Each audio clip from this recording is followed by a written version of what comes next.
This is the first assignment. I have selected example named BSM4AVR Arduino DHT22 humidity and temperature sensor. There is a humidity and temperature sensor. There is a LED which is connected to pin 13. First I have modified the source code in order to complete the task. First I set pin 13 as output in void setup. Then I have declared two variables h and t. H is humidity and T is the temperature. H is measured in percentage and T is measured in degree Celsius or Fahrenheit. Here I modified while loop.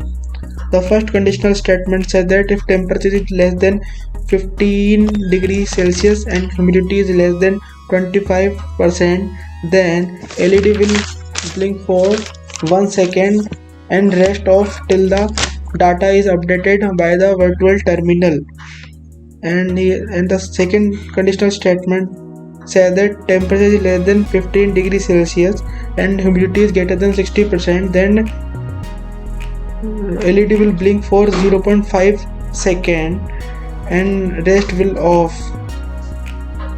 And the third conditional statement says that if temperature is greater than 28 degrees Celsius and humidity is less than 25%, then LED will blink for 1 second.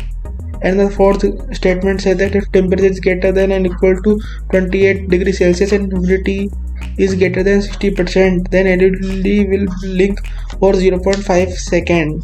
Here I will simulate this. I have simulated. Go to schematic capture and here you can see the LED is blinking because the third statement is satisfied by this condition. Temperature is greater than 28 degrees Celsius and humidity is less than 25%. So LED is blinking out according to the data that is updated by the virtual terminal. It is the virtual terminal. It updates the data of sensor after every 2 seconds.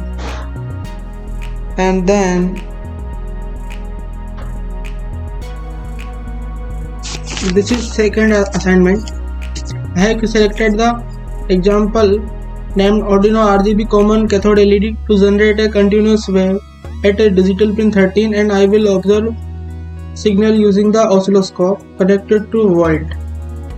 I will use this 13 pin LED and I will generate the square wave in oscilloscope. This is source code.